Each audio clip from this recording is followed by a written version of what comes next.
This is the second information webinar relating to the SMEP, or the Sustainable Manufacturing Environmental Pollution Program's Textiles Industry Call, where we are looking for innovations and solutions for cleaner production in this specific industry in specific geographic areas in Sub-Saharan Africa and South Asia. My name is LZ Hensherwood. I work for South North, and with me I have Carl Wesselink. I will introduce the rest of the team in a minute. I saw from the registration links that we have quite a wide spread of participants from different countries. We almost look like the World Cup teams. We have members from the US, the UK, Finland, Spain, France, Netherlands, Switzerland, and even Australia. And then we're also very happy to welcome those from the DRC, Uganda, Ghana, Kenya, and Pakistan, Nepal, and Bangladesh. Welcome, everyone. Just a few notes on housekeeping before I dive into the agenda. We have disabled the chat function today. We would like you to use the Q&A function in the Zoom meeting so we can actually respond to the questions as they come up. And feel free to fire away with questions. I will just present briefly on the call, and then we will leave considerable time at the end for more of a live question and answer session. Okay, so the agenda for today. First of all, I'm just going to give a brief overview of the SMEP program. Then I'm going to look at the background to this specific call for concepts and why this industry. I will dive into more detail into the textiles procurement themes and the priorities of our funders, additional priorities of our funder, which I'll introduce in a minute. The process of applying to this call, what is the key funding criteria we're looking for, and then timelines, how to apply, and then some questions and answers. So the SMEP program is a 5-year-long program with about £20 million funded by the UK government through the UK Aid facility or avenue. And it is governed by the FCDO, which is the foreign. Thank you, Carl. So FCDO for short. And the implementation of the program is done in consortium between two partners here in South Africa, which is Pegasus and South North. And it is implemented in partnership with the United Nations Conference on Trade and Development, or UNCTAD for short. So here I've got a brief snapshot of some of the project management team. And as I mentioned, Carl is here with me. He's our project management agent lead for the operational delivery. And Jeremy Richardson from Pegasus, which is not a panelist today, but he's the lead on the contracts delivery. Elizabeth, his colleague though, is on the call with us as a panelist. And then I'm hoping Enrique will still join. I think he's in Australia at the moment at a conference, but I see Glenn Wilson, also from UNCTAD, is on the panelist team with us today. And then other team members from South North include Amanda and Alexa and Faith and myself. So the SMEP program was established in 2020 with the aim of addressing both plastic pollution and manufacturing pollution emanating in specific areas in the world, which I've shown here on a map, which is Sub-Saharan Africa. We've got a number of countries here, as well as South Asia. And the main aim of SMEP is to, first of all, to produce the evidence or the research to support the practical pollution mitigation solutions with a high chance of uptake and impact.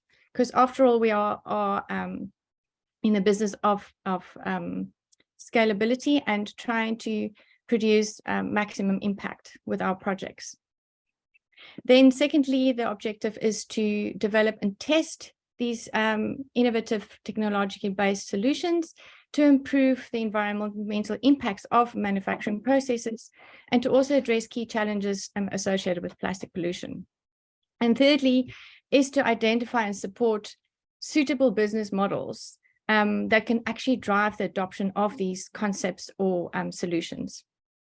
As I mentioned, it is funded by the UK's Foreign, Commonwealth and Development Office. It's a tongue twister. And there's £20 million available over a 5-year program period. So to date, just a brief sort of progress update. SMEP launched in 2020 with some scoping studies prepared. And that was followed up with more baseline market assessment in these specific geographic areas to look at the extent of manufacturing pollution and what can be done.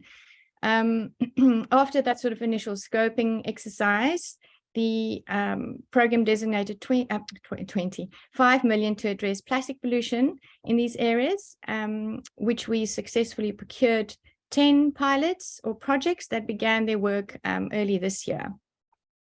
And we have 9 currently that is underway and showing strong feasibility and potential for uptake. Then other procurements underway. So we've got the plastic stream, and then we've also got the manufacturing pollution stream. And that is, we kicked off with a call earlier this year, looking at specifically the food and beverage sector in Kenya and Uganda, and what can be done to curb pollution emanating from that industry. The shortlisting for that is currently underway. And as you know, we're busy with the textiles launch at the moment, and then we're also planning a tanneries launch. So why the focus on the textile manufacturing industry in these areas? Suffice to say that globally, the textiles industry is a very concerning, very big polluter. And our studies that we've subsequently done has confirmed this view, that it's especially polluting and worrying in these in sub-Saharan Africa and South Asia. All these information, all these resources are on our website that can give you a brief overview of this market assessment that was done. Okay, so the market assessment also showed that these industries are very important in terms of an economic point of view. So there are big employment generators in the specific areas, but then also huge consumers of water and fossil fuel. So combining this sort of the concern for the impact of these industries on the environment, together with realizing the economic importance of these sectors, the SMEP team decided to focus on the textiles industry and launched this call for concept that is currently open. So within our call, we decided we looked at categorizing the priority themes to direct solutions towards. And I mean, there's lots of information in the terms of reference on our website that detail these themes in more detail these themes. But just generally, our first theme is trying to understand the nature of the system, the entire value chain. We are trying to, with a lens of applying environmental pollution lens. We are hoping that data systems, improved knowledge management systems, using technology like artificial intelligence and blockchain can help us in improving the traceability of the pollution in the system. And I know that there's a partner on the call today with us that is exactly in the business of doing that, that reached out to us earlier in the week. And here we are looking at smart sensors, sensor packages, and possibly rolling out product passports to ensure that we know where the indirect cost of manufacturing lies. The other theme B, is all about increasing efficiency in the wet processes. As you would know, the textile manufacturing industry is heavily reliant on water use and water consumption. And with that, especially in the dyeing techniques, traditional dyeing techniques that we rely on. And then there's a resultant discharge in wastewater, and often polluted toxic wastewater. So we're looking at concepts on how to minimize that reliance on natural resources. The theme C is all about trying to recover and upcycle textile wastes, pre and post production waste, whether that is the actual and consumer as well, post consumer waste, whether that is an actual garment that's unwanted and ending up on landfill, or if that's trimmings in a factory that is also just ending up in landfill. So we're looking up at innovative and circular ways in how we can improve that, the waste stream, to possibly encourage fiber to fiber recycling. And then the last theme is about the development and upscaling of more environmentally friendly fibers. In addition to our identified priority themes, FCDO is also supporting these two agendas, which is greenhouse gas emissions and supporting gender equality and social inclusion. So in addition to concepts aligning with our themes and our criteria, we also highly recommend concepts to take note of these two additional points, and to see whether or not the concept can also address greenhouse gas reduction or mitigation. And similarly, if your concept or your solution could support gender equality and social inclusion. So just a brief overview on how we actually go about procuring concepts. It's a two-stage approach where we start with a call for concepts, and we ask interested parties to submit their registration of interest online, and then complete their submissions. It's all done online, and our website is quite, I think, self-explanatory, but we're always here to assist where if needed. Once we have received concepts, we will evaluate it internally, and there's an external evaluation verification process as well, or a moderation process as well. We will shortlist candidates to about 10 or 15, and then ask those shortlisted candidates to prepare a more detailed proposal. This proposal will then be fleshed out, and the final candidates will be chosen. Generally, the criteria for SMEP to be awarded as grantee, or to be awarded these grant funding, we're looking at a number of alignments or criteria for your concept. I mean, first of all, it needs to align with a theme, which is the textiles theme, and it can be across all 4 of our priority themes, or it could be 1, or it could be 2. The geographic spread of our impact is important for this program. So we would encourage you to target your piloting or your innovation in these countries, and we call them the Textiles 8, which is Bangladesh, Pakistan, and Nepal, and South Asia. And in Sub-Saharan Africa, we're encouraging concepts from Ethiopia, Kenya, Tanzania, Ghana, and Uganda. We also, I'll come to that in a minute about collaboration, but applicants are happy and welcome to partner with others in other parts of the world, as long as the implementation or the impact is felt in these geographic areas. We also encourage this technical feasibility of the concept, and for that we ask that the concept align with technology readiness levels 5 to 9 for piloting, which means that it's not entirely untested at the moment, but you can also look up that definition and guidelines around this specific measurement, which is in our terms of reference. We're also asking for concepts that demonstrate potential social and environmental co-benefits, and particularly, like I explained, that support or align with the GESI and the greenhouse gas emissions agendas. So if you've spent some time looking over the terms of reference, you'll see that we have made a strong point of iterating the request to come to us with a concept that is potentially aligned to the market, meaning that there is maybe some signal or some uptake already or demand from the market side that that could support your concept. Whether that is an official agreement between you and a commercial partner, or if it's a broader signal that you can sort of show on an evidence base.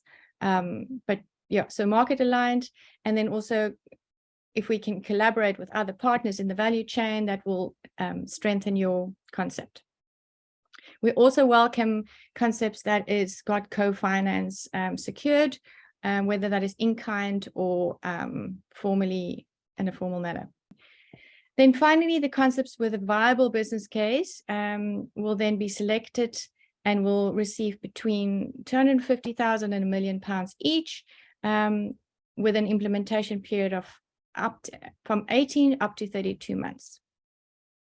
The timeline, I hope you have seen this already. We still have a month left before the closing date of this call for concepts period, after which we will do some internal evaluation and external evaluation, shortlist some candidates in April, May, with hoping to contract the final award grantees in July next year. This is quite well explained on our website of how to go about applying. First of all, you have to complete the registration of interest form to get your number, and from there you can access all the other information in terms of the call for concepts, and then also attend this webinar and then submit your application. And also please reach out to us if there's any questions or uncertainties. This slide is just showing you how we will evaluate the concepts when they come in, and what weighting we apply to these. And you will also see from the application form when you get to that, we do put quite an emphasis on the due diligence of the organization or that would apply. We would also look at how aligned you are with the actual SMEP's objective and aims, how viable the concept is in terms of a business, and what is the implications for long-term impacts. I hope that was clear and not too rushed, and I would like to open the floor to questions, and Carl will help me facilitate the answering between us and anybody from, let me see what is going on here.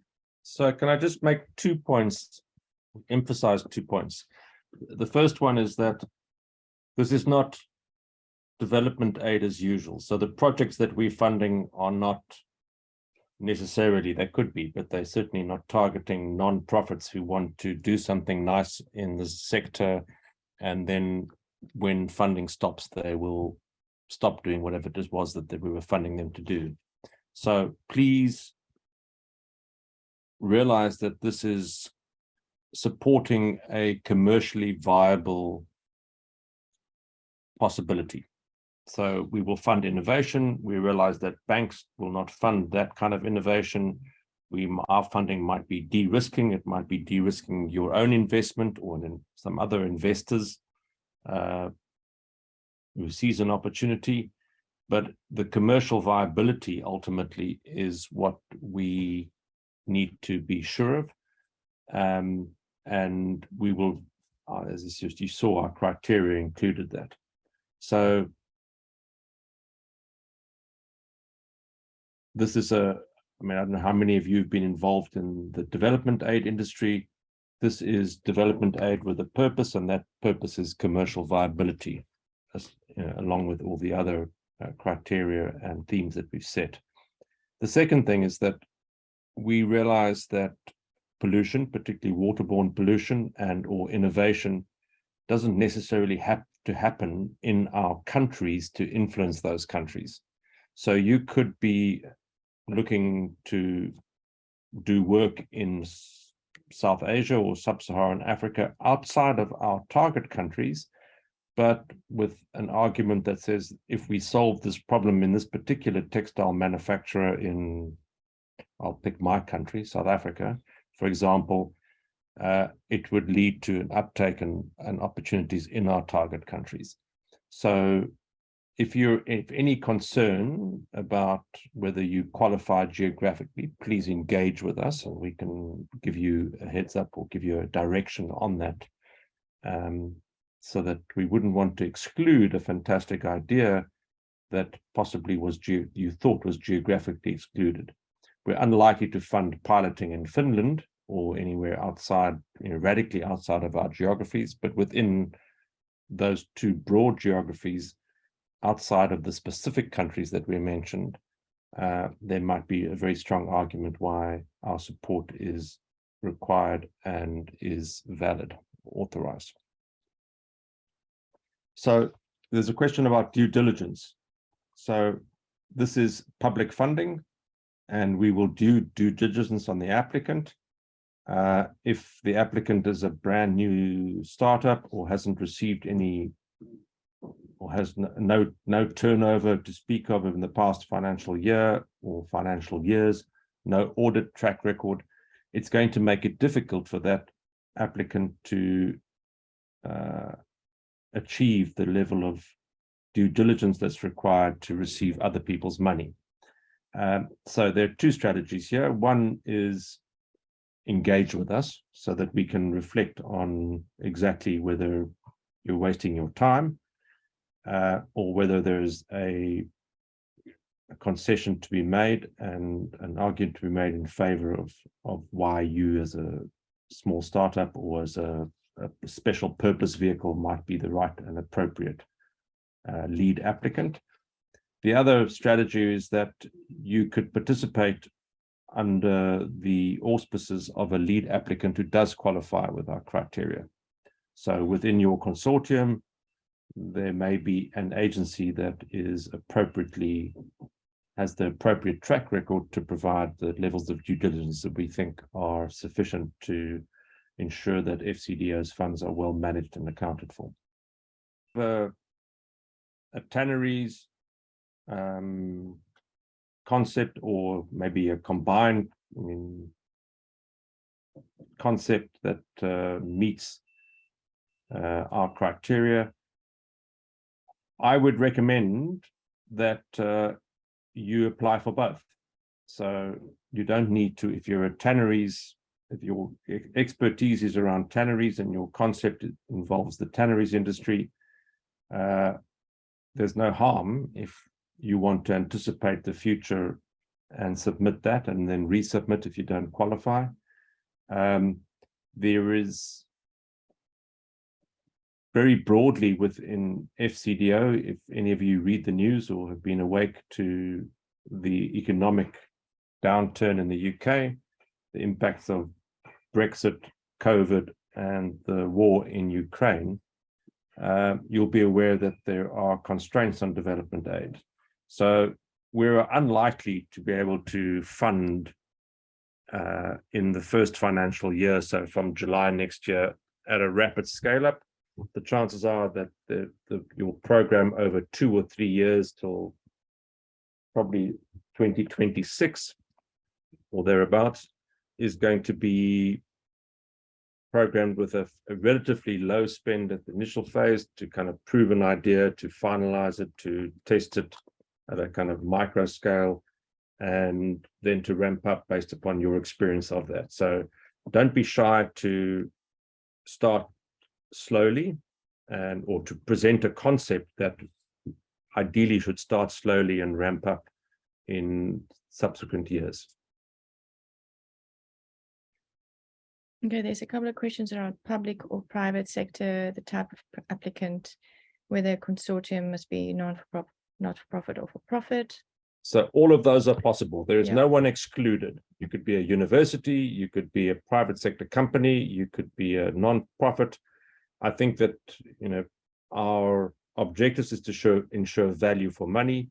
If you're a private sector industry, you ideally should not be asking us to fund your core costs. We're funding the additionality to test a particular intervention, and we'd like to fund that intervention.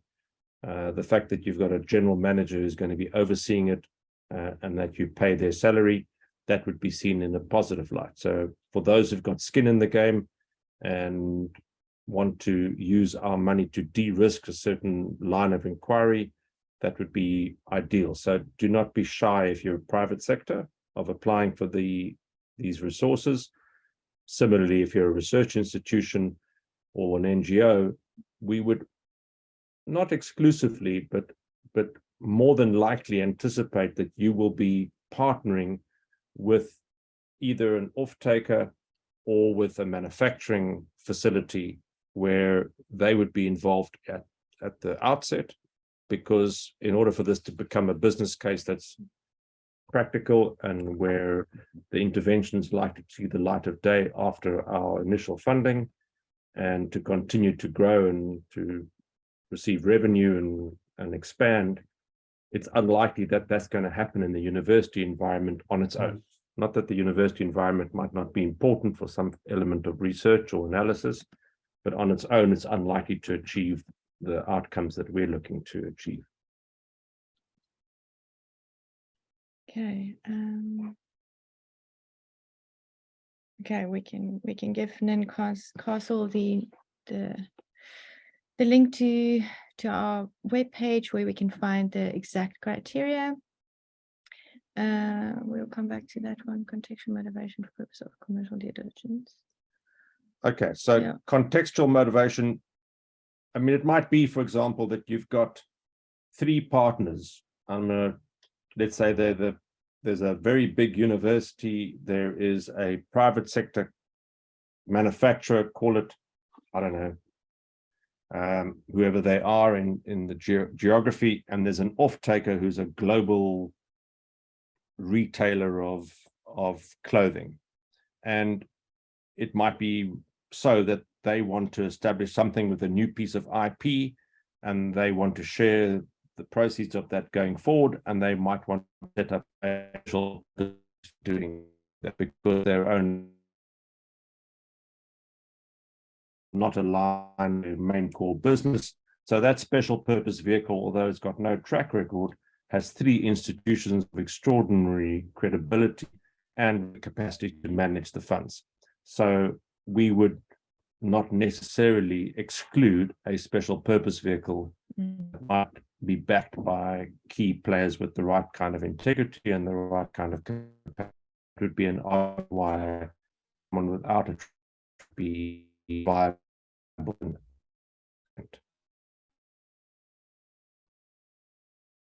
See, Raf is asking how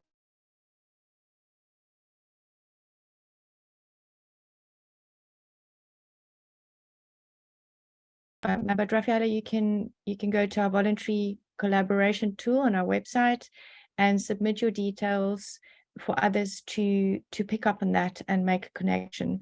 We are also in a position to make those connections for you, seeing that we know who's submitting concepts, but you have to do it voluntary. So that's one way.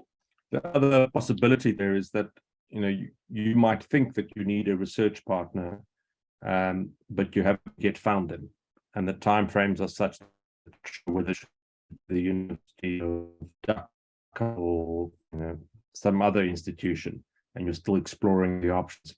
You could submit your concept, and if it is viable and appropriate and it meets the criteria in every other respect, you could simply indicate that you're still not sure which of the following universities or which university you'd like to engage with, or maybe even a private sector research institution. And you can complete the consortium to be shortlisted in time for your proposal. So you don't have to get, you know, the idea of a concept is that without having to jump through too many hoops, without having to spend huge amounts of effort and time and energy writing up a detailed proposal and having all your ducks in a row and all your consortium agreements in place.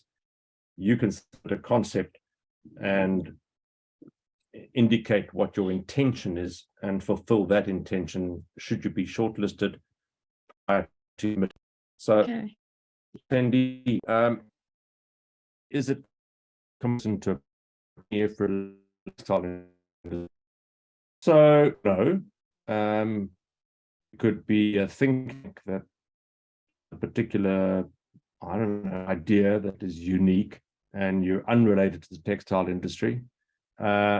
So the answer to your question is no, but we would be interested to know about your ability to assure uptake in the textile industry and to influence the textile industry. It might be, for example, that you think that what's really, really lacking is just the piece of policy or legislation, a legislative intervention that's going to make a huge difference to all manufacturers of textiles in in the jurisdiction in which you're involved. And you may want to submit a concept that says, if this particular policy intervention came to fruition, and you can obviously facilitate that happens because of your unique connections to government and or policymakers, and that you're prepared to consult with textile industries and players and actors, and you think the outcomes would be fantastic, well, that would be an opportunity to submit a concept that achieves our outcomes without necessarily investing in a private sector company that's actually manufacturing clothes. Spend it to achieve our outcomes. We would be delighted if our grant de-risked an investment from some other debt or equity financier, because that would illustrate to us that there's a whole bunch of commitment and money outside of ours that might make sure that it sees the light of day. But our money is a straightforward grant. About your ability to assure uptake in the textile industry and to influence the textile industry. It might be, for example, that you think that what's really, really lacking is just the piece of policy or legislation, a legislative intervention that's going to make a huge difference to all manufacturers of textiles in the jurisdiction in which you're involved.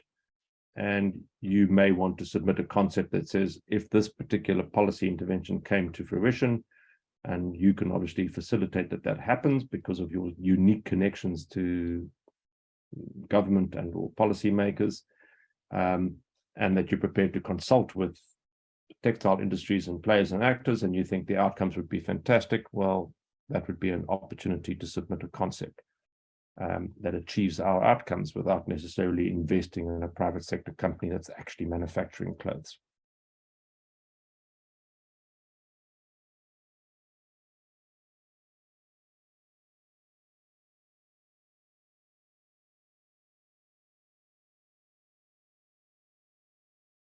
And spend it to achieve our outcomes. We would be delighted if our grant de-risked an investment from some other debt or equity financier, because that would illustrate to us that there's a whole bunch of commitment and money outside of ours that might make sure that it sees the light of day. But our money is a straightforward grant.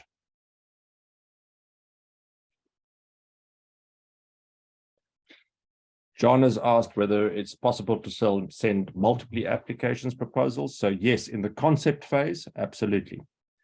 As a lead applicant, you can send multiple concepts and say, we've got this idea, this idea, this idea, or these different ones in different geographies.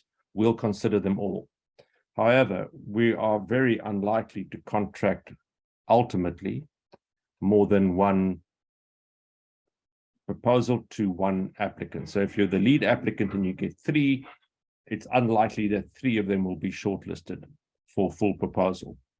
But you certainly improve your chances of having one of those if you submit multiple ones. It is possible for you to be shortlisted for a full proposal, even though you are part of the consortium of another proposal. So 3 of us get together and we're doing something in Ethiopia, and I'm the lead. And in another proposal, I'm just a member of the consortium because I add a particular value. Those 2 particular proposals, provided they were shortlisted, could go on to deliver full proposals. I could be involved in both of them, either in one as a lead and the other as a consortium member. And if all goes well, we could be contracted in both. We're going to be asking questions about your capability and capacity, and clearly we wouldn't expect our applicants to fictitiously create, I don't know, what's the word in South Africa that we use so often, a kind of a face of the application which is fictitious. So you use your grandmother's name to submit an application, whereas in fact it's all about you. So provided it's managed with integrity, we have that option where you can submit more than one concept, and even be involved in more than one delivery of more than one contracted grant, but only one as a lead. I do need to just correct myself. I said there's only 30 days left, but there's actually 2 months left. There's still December and January. So there's 60 days that would allow you, I think, ample time to find partners, to engage with others. That's all the answered questions. So we have, it appears that our questions have generally been answered. If you would like more information on something that has been answered, you're welcome to add something, and you can all scroll through those and see what answers are to other people's questions. We'll also put those up on the website, so you'll be able to see them and read them in good time later on. And you can ask a question at any time of our team. Maybe the reason LZ said there was only 30 days left is because I don't know what it's like in your part of the world, but down here in sub-Saharan Africa, we tend to shut everything on the 16th of December and disappear for a month. So no one 2 weeks. not much work's going to be happening here between the 16th of December and the 5th of January. But we will keep the lines open, and we will be able to respond to any questions over that time as well. There's some open questions.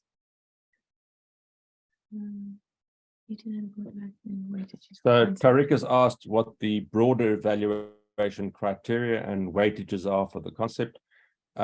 So each of those criteria, we had a slide which we went through quite quickly, but there are criteria, and there's a score per criterion, and the weighting of the relative weighting between those criteria will be clear from the terms of reference, which you'll find on the website. So you'll see the what we emphasize, one over the other. The funding ratio is a question, either the funding ratio between public and private. We have no set ratio. So we will fund 100%. Our money, of course, is public money, and we will fund 100% of the costs potentially. What we'd love to do is to fund in collaboration with someone else, or ideally your own resources, to indicate your commitment to the idea. But we have no set ratio. John has asked whether the grant has specific things that they are linked to. I'm not sure I understand the question, John, so maybe you can reframe it. Conditions, maybe? Yeah, so there are conditions to the grant, and we've mentioned those that are critical to us, but it's basically, compliance with the objectives. So we want you to do something that's going to help us meet our objectives. And we have some criteria that we'd like to see in addition. We're going to do a greenhouse, or assist you to do a greenhouse gas emissions reduction analysis, and some sense of whether you are helping us as a development aid resource allocation to address GESI, gender and social inclusion. But apart from that, the kind of criteria is, as you would expect in a grant fund, is that you have the utmost credibility, that you treat other people's money with the utmost respect, and that you account for it effectively. These are not things which would be abnormal to anyone, I imagine. And I think this is important for the concept to have a viable business case for it. It's life beyond the grant fund. Yeah, right? yeah. So as I said, we're not funding. This is not typically NGO funding to go and do good deeds until such time as the money runs out. That's not our purpose. So John has asked, the criteria on the funding is, yes, you could use it for CapEx, with a little bit of a caveat there that it's unlikely that we will fund, if you succeed and you go through all the way to contracting, your CapEx is a legitimate expense in your budget. It's unlikely that we're going to be funding big CapEx expenditure in the first year, more likely in the second or third year. So take that in terms of your thinking, but there's no in fact, funding the cost of piloting. Our assumption is that part of the reason some of those good ideas are not happening is because of the prohibitive nature of trying to get a manufacturing facility to invest in new CapEx. And in order to do so, they need to be shown that there's a business case and a return for them over whatever period.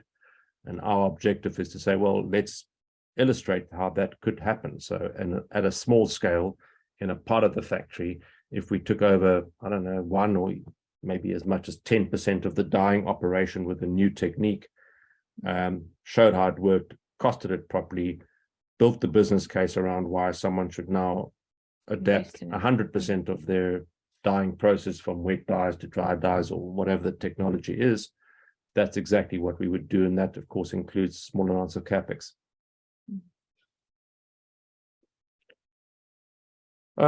Expansion of an existing. Yeah, so, I mean, you mentioned, would we fund construction activities? In theory, yes, if they were really necessary to run the pilot. An expansion of a factory, you're going to have to convince us that putting bricks and mortar and new roofs on is really an innovative intervention. It doesn't sound like it off the back of it. My instant reaction is like, no, listen, if you need to expand your factory to produce more stuff, go ahead and do so, but borrow money from the bank. Don't use the British taxpayers' money. If, however, you wanted to run a pilot facility in the factory and there isn't current space, but you think it's a brilliant idea and the factory owner is really keen to see this possibility in the business case for changing their whole operation, and you want to do it on a new little section of the factory floor and you need to build a small space for that, yeah, that makes logical sense. There is Glenn. Hi, both. Yeah. I thought I'd just jump in, and nothing to add. Well, I think you've done a great job. I think it's quite clear.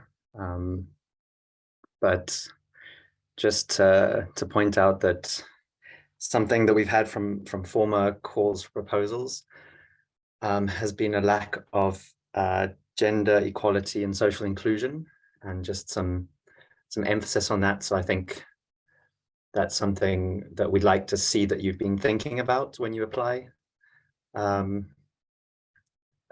how the work or what we're funding will have a long-term impact from a gender perspective, from a social inclusion perspective, and even if there's something innovative in that space that you could propose, because it's often quite difficult to tackle those issues. They're quite sensitive, so we're very interested to hear your ideas on those.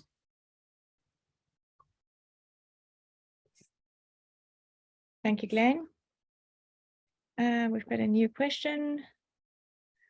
Would you consider finding a micro recycling factory from scratch as part of an inch-long operation looking to get into recycling textiles into new products or different sectors? Yes. Yeah, in principle, sure. The you know, Funding. the question is going to be, Who's your partners? yeah, who's your partner? What's the viability? Is it kind of something that is really so innovative and such a great idea that it has legs or has the potential for legs within our time frame? So in 2 years or 3 years from now, what would it look like, and what are the potentials? So our assumption is that we are taking work or taking manufacturing facilities or processes and engaging with them to turn them into something different, which is less polluting and meets the other criteria.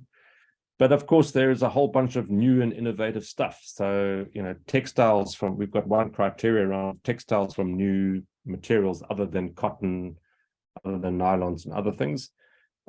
So agricultural fibers, there's generally very little happening there. And if it is potentially, it probably requires a whole bunch of new setup. But we would be convinced, need to be convinced that you're the people to do it. That you've got the know-how, the experience, that you've gathered that experience, that you've got someone who likes your fibers and wants to be an off-taker. What you need to do is to prove, I don't know, some level of scale. So yeah, in theory, there's no reason why you can't.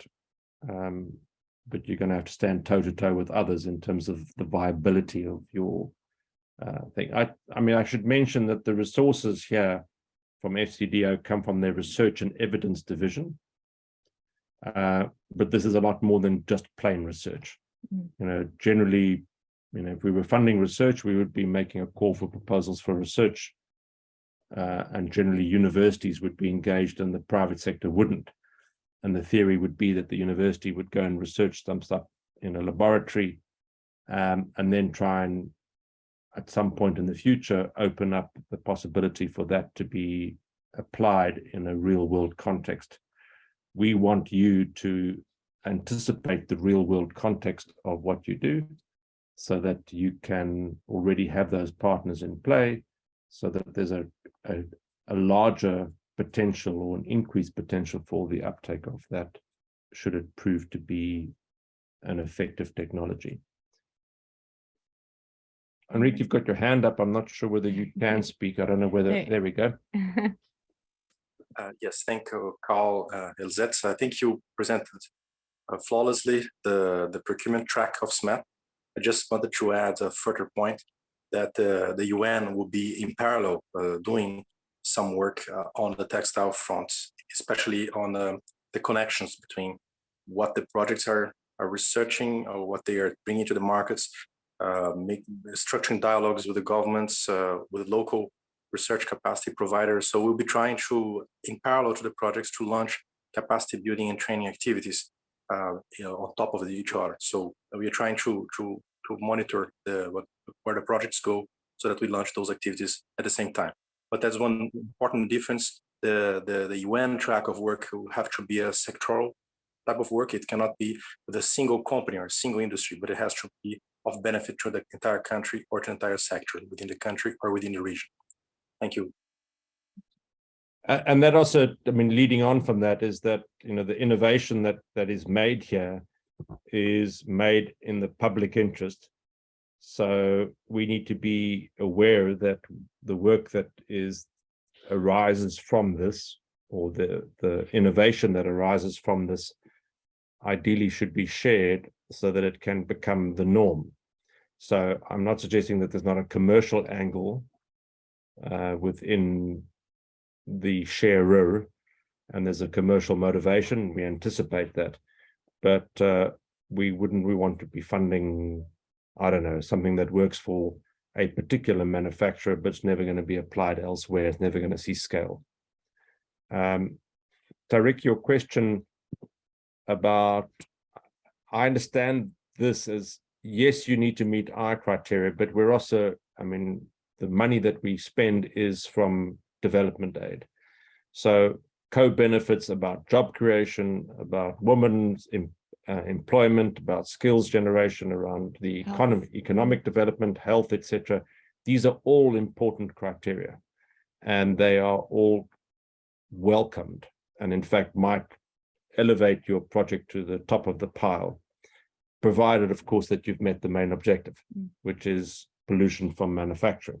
So I think the answer to your question is, yeah, it sounds like you're the sort of applicant that might understand that and be able to address those co-benefits, and they're great, but they're not, it's not good enough on their own. We are not going to be funding, I don't know, skills development for a bunch of CMT operatives who are women so that they can earn a better living. I'm not saying that's a bad idea, but someone else might fund that. We're after manufacturing pollution as our primary concern, and if that includes generally value addition, better economies, a better share of the economic benefit in the target country rather than exporting for manufacture or exporting for, you know, raw products. These are good things, and we would welcome them. Yeah. Right, we're almost at 1 o'clock. I think if there's any more last minute questions, just to add, we will be sharing the presentation, a recording, as well as a populated Q&A document to you all, and we will put it in a mailer and also put it on our website. Yeah, and good luck, and use the next 2 months or 1 month, 2 months actively, and reach out to us, and we can try and assist where possible.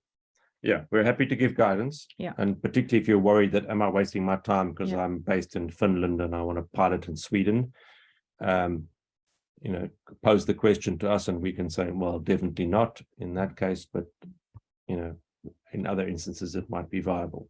Yeah. The other thing is that in theory, the purpose of a call for concept like this is that it's relatively light touch. So you can generate your idea, you can present it to us, but please check the criteria and make sure that you've touched on how you're going to address those criteria, or how your proposal will address those criteria. So in our past calls with similar criteria, people present an idea. They tend to focus less on kind of how that idea will see the light of day.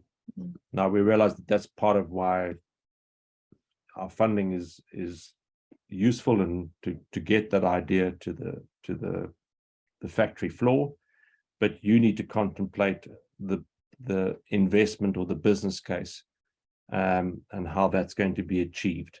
So we don't necessarily expect you to have the answers. We don't expect a 5-page beautiful business case that shows this is viable, but at least you should have thought about it and reflected on why you think it's viable and what you'll do to make it viable, so that your activities are clearly aligned to the long-term viability and uptake of your intervention, which doesn't have to be technology. It can be process, it could be something else. There you go. Yeah, thank you. Thank you, everyone.